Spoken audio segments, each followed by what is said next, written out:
नमस्कार। आधुनिक हिंदी काव्य धारा इस व्याख्यान श्रृंखला के अंतर्गत आज हम चर्चा करेंगे हिंदी की राष्ट्रीय सांस्कृतिक काव्य धारा। हम जानते हैं कि हमारे देश ने लंबी गुलामी का, परतंत्रता का सामना किया है और उस गुलामी, उस परतंत्रता की जो टीस है, जो कसक है, वह हमारे साहित्य के माध्यम से, साहित्यिक रचनाओं, रचनाकारों के माध्यम से समय समय पर अभिव्यक्त होती रही है। मध्यकालीन भारतीय व्यवस्था में मुगल शासकों ने हम पर शासन किया और हमारी सांस्कृतिक राष्ट्रीय काव्यधारा उस काल में भी अनेक रचनाकारों के माध्यम से अभिव्यक्ति पाती रही। भारतीयता, राष्ट्रीयता, जातीयता की दृष्टि से हम महाकवि भूषण को याद करते ही हैं। छत्रपति शिवाजी के दरबारी कवि के रूप में, और उन्होंने अपनी कविताओं के माध्यम से, ब्रजभाषा में लिखित कविताओं के माध्यम से इस राष्ट्रीय चेतना को, इस सांस्कृतिक चेतना को मुखर किया है। इसी तरह कवि गोरेलाल, कवि सूदन, कवि पद्माकर, बहुत सी हमारी जो सांस्कृतिक धरोहर हैं, गंगा पर गंगा लहरी जैसी रचना, यमुना पर यमुना लहरी जैसी रचना, और इसी तरह जो हमारे राष्ट्र नायक रहे, जो हमारे आराध्य रहे, उनको केंद्र में रखकर हमारे दर्शन, हमारी संस्कृति, हमारे अध्यात्म, हमारी भक्ति परंपरा, हमारी भारतीय प्रेम की विलक्षण अवधारणा, इन सब को केंद्र में रखकर गुरु गोविंद सिंह, जो सिख धर्म के दशम गुरु माने जाते हैं, जपू जी महाराज, चंडी चरित, इस तरह की बहुत सी, राम काव्य, कृष्ण काव्य जैसी रचनाएं, ये एक सशक्त सुदीर्घ परंपरा हिंदी साहित्य में राष्ट्र की चेतना को लेकर, सांस्कृतिक धरोहर की पुनर्अभिव्यक्ति, उसके प्रसार प्रचार को लेकर कविता की एक सशक्त परंपरा रही है। यही परंपरा आगे चलकर आधुनिक युग में, भारतेंदु युग में, द्विवेदी युग में, छायावादी काव्य धारा में, छायावादोत्तर काव्य में भी इस तरह की राष्ट्रीय सांस्कृतिक काव्य धारा, चेतना, यह हमें मिलती है। गद्य रचनाओं में भी इस तरह की चेतना को, इस तरह की सोच को कवियों ने, रचनाकारों ने समय समय पर अभिव्यक्ति दी है। वो चाहे औपन्यासिक या कथात्मक रचनाएं हों, कहानियां हों, नाटक हों।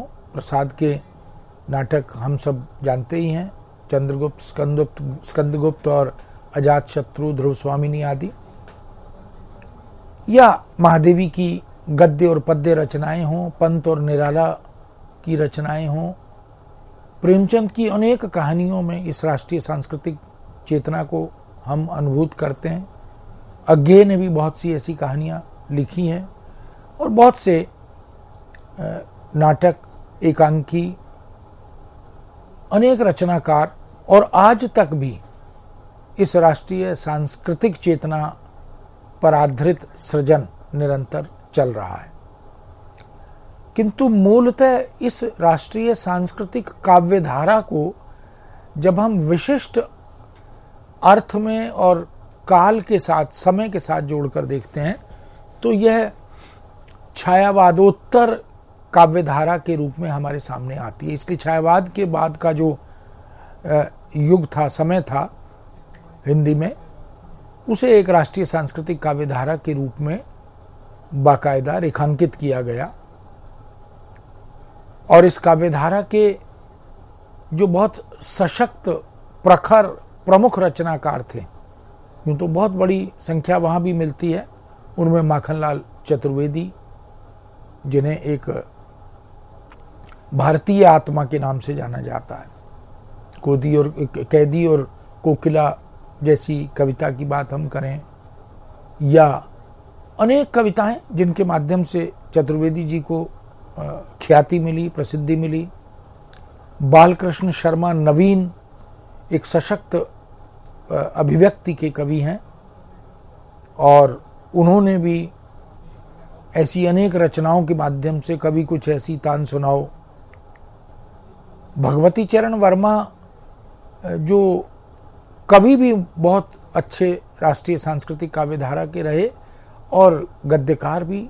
उन्होंने कहानियों से, उपन्यासों से इसी चेतना को अभिव्यक्ति प्रदान की।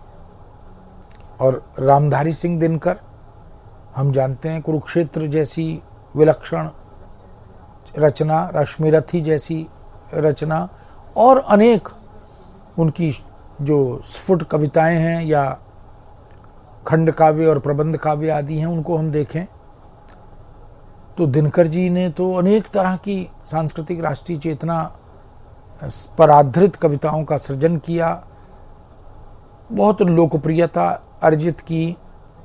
क्षमा शोभती उस भुजंग को जिसके पास गरल हो, उसको क्या जो दंतहीन विषहीन विनीत सरल हो।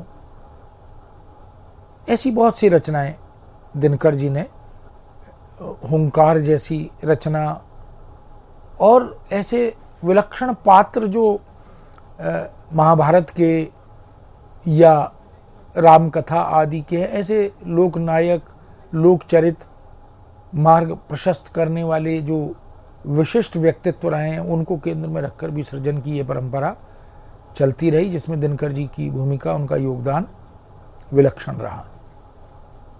सुभद्रा कुमारी चौहान, जिन्होंने अपनी सांस्कृतिक और राष्ट्रीय चेतना से ओतप्रोत कविताओं का सृजन कर एक उद्घोष किया, ऊर्जा का, शक्ति का, जातीयता और राष्ट्रीयता का संचार किया।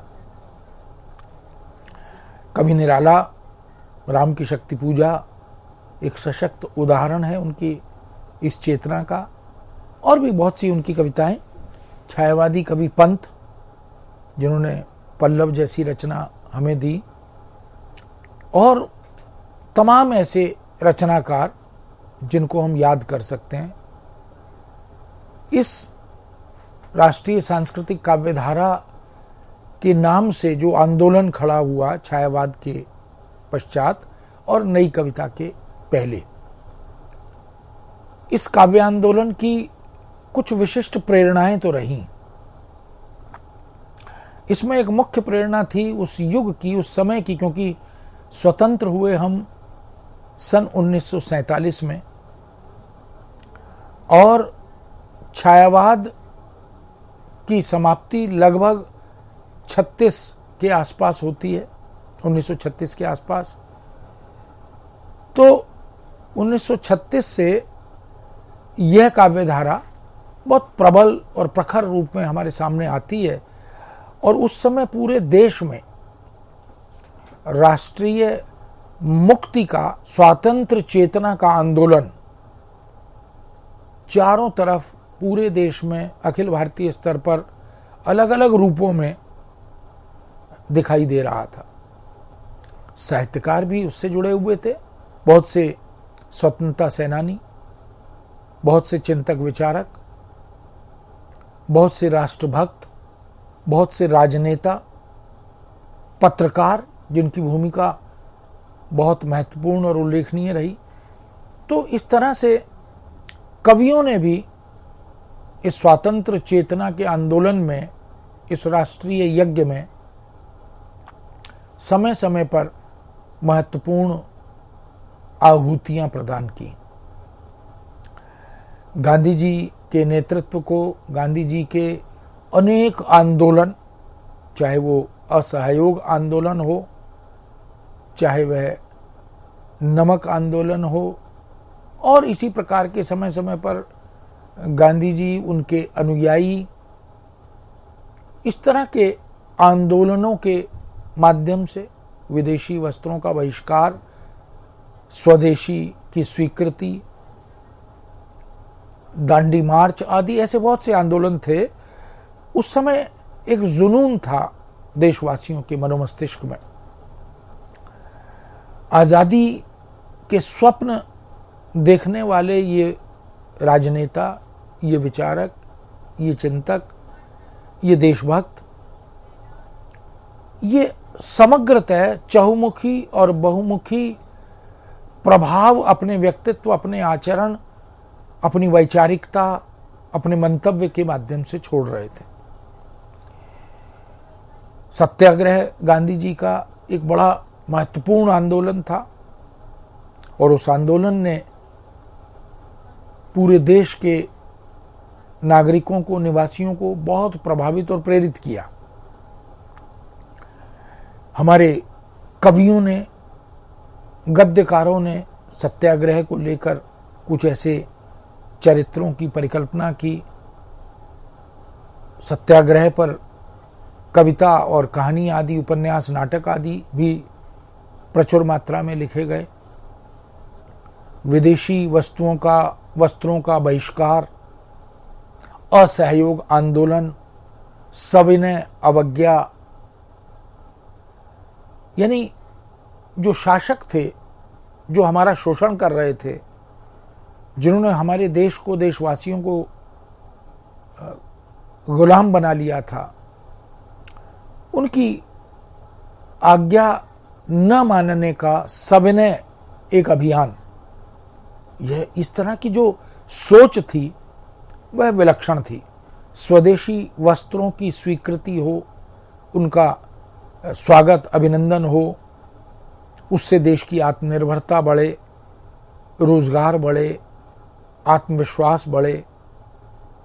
ऐसी तमाम अहिंसात्मक विरोध नीतियों का जो चारों तरफ बोलबाला था, गांधी जी इन सारे आंदोलनों का मार्ग प्रशस्त कर रहे थे।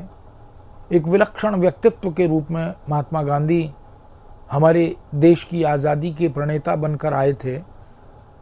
उसमें एक क्रांतिकारी दल भी था जिसका योगदान, जिसकी भूमिका स्तुत्य प्रशंसनीय रही है,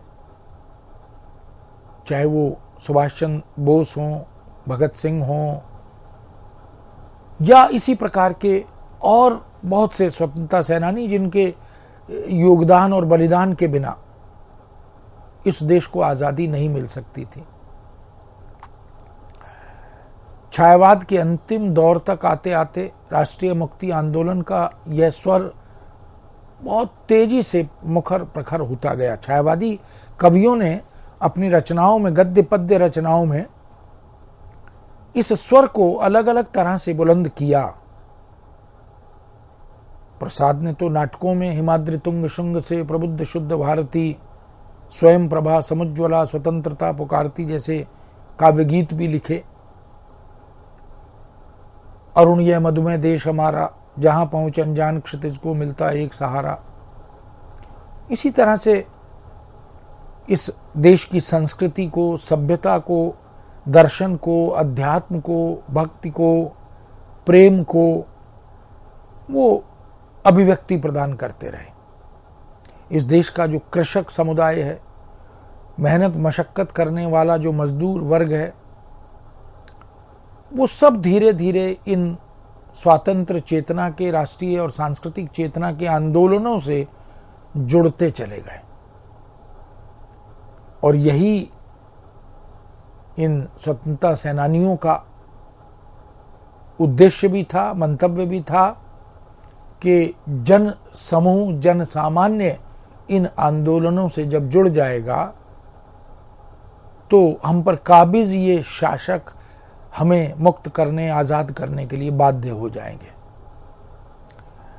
स्वाधीनता संग्राम की इस तीव्रता ने, इस प्रखरता ने राष्ट्रीय और राष्ट्रीयता की भावना को और अधिक मजबूत किया, शक्ति प्रदान की। हिंदू मुस्लिम वैमनस्य उस समय जो धीरे धीरे हमारे ऊपर काबिज शासकों द्वारा प्रायोजित कार्यक्रम बनकर उभर रहा था, इस वैमनस्य को वो हवा दे रहे थे। जातीय भेदभाव को बढ़ाया जा रहा था और देशवासियों को ऊंच नीच और अमीर गरीब के भेदों में विभक्त किया जा रहा था। विभक्त करके शासन करने की यह जो नीति थी, यह इस देश को धीरे धीरे स्वातंत्र चेतना की ओर अग्रसर होने की प्रेरणा दे रही थी। क्षेत्रीय भिन्नता, सांस्कृतिक भेदभाव, भाषाई भिन्नता और भाषाई भेदभाव, इन सब को ध्यान में रखते हुए इस धारा के कवियों ने समाज मनोविज्ञान को, मानव मनोविज्ञान को बहुत गहनता और गंभीरता से समझा, अध्ययन किया और राष्ट्रीय मुक्ति की भावना को प्रखर करने के लिए अनेक प्रकार की प्रेरक, विलक्षण, उत्साह और ओजवर्धक कविताओं का सृजन किया। ऐसी कविताओं में, ऐसी रचनाओं में देश प्रेम की भावना सर्वोपरि दिखाई देने लगी। स्वदेशी की भावना मनोमस्तिष्क में एक कौंध पैदा करने लगी।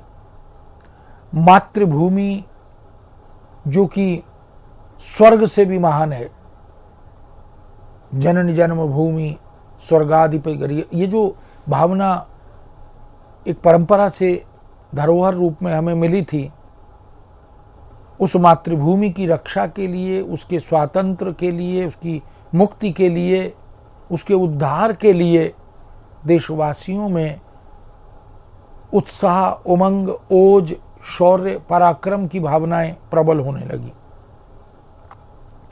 आत्मोत्सर्ग, बलिदान की भावना,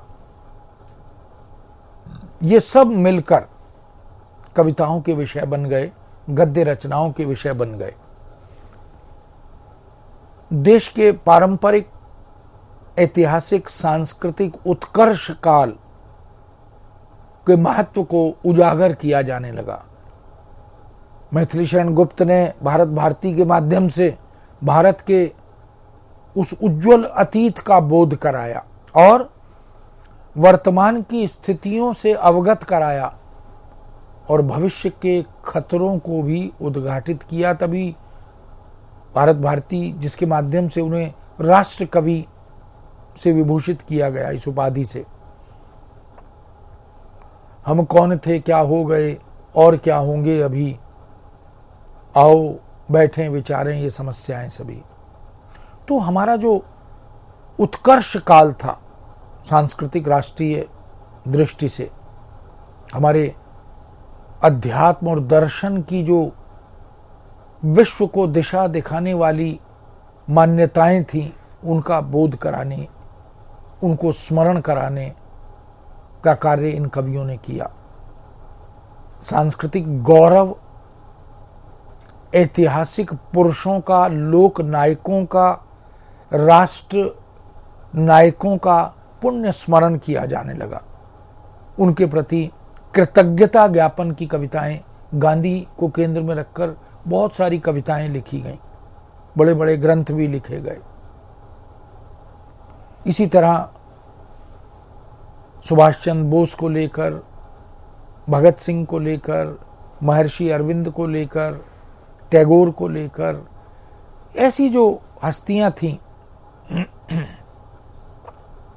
उन सब पर उनको याद करते हुए कवियों ने अपनी लेखनी चलाई।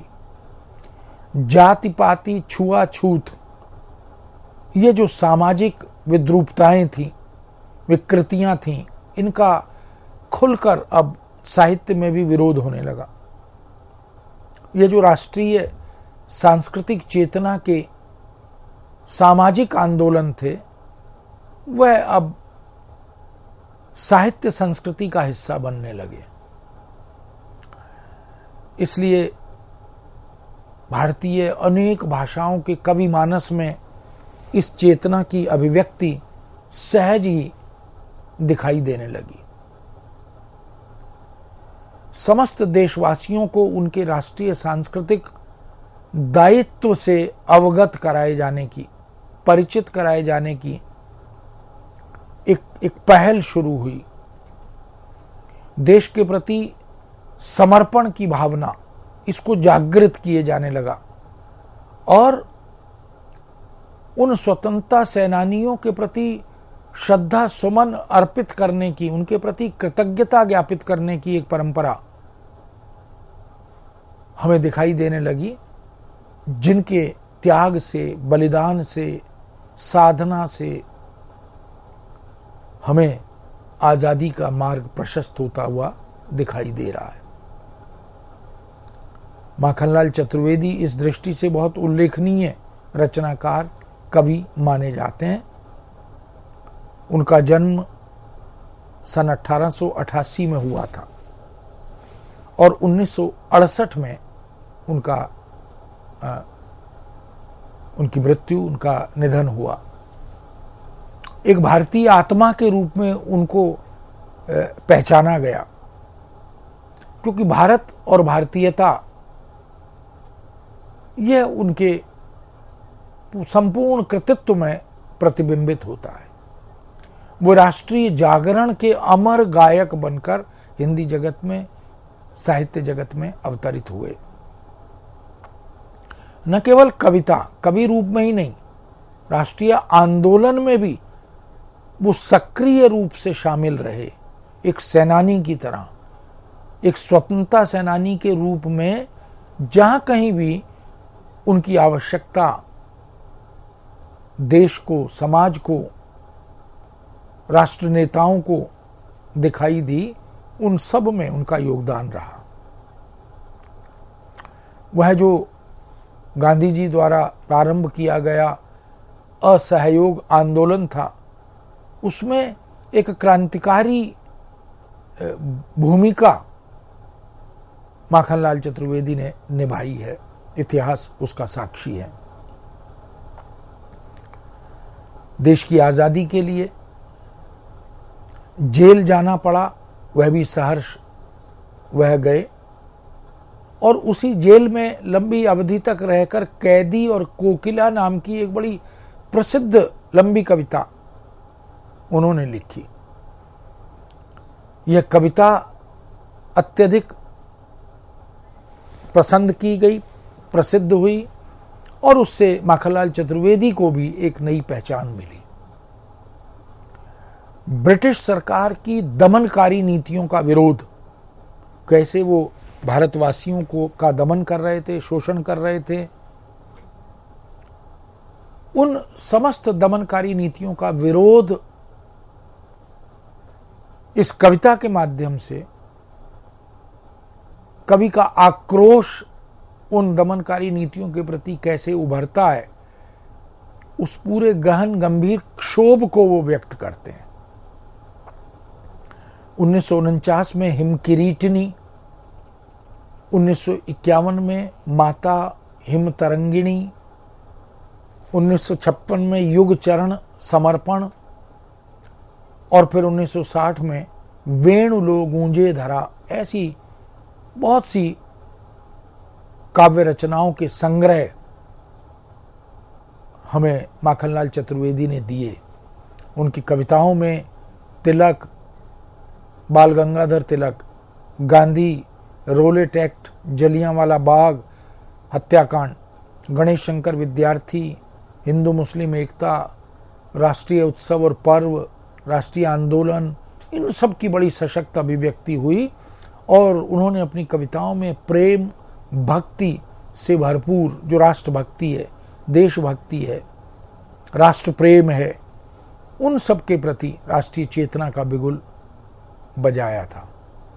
इस तरह हम देख सकते हैं कि यह जो राष्ट्रीय सांस्कृतिक काव्यधारा है, ये बड़ी सशक्त सुदीर्घ काव्यधारा, कालजयी काव्य रचनाओं के माध्यम से इन कवियों ने हिंदी साहित्य को समृद्ध किया। उसी परंपरा के प्रथम कवि माखनलाल चतुर्वेदी पर हमने चर्चा की। अन्य कवियों पर फिर हम आगे आपसे चर्चा करेंगे। आज्ञा दीजिए। नमस्कार।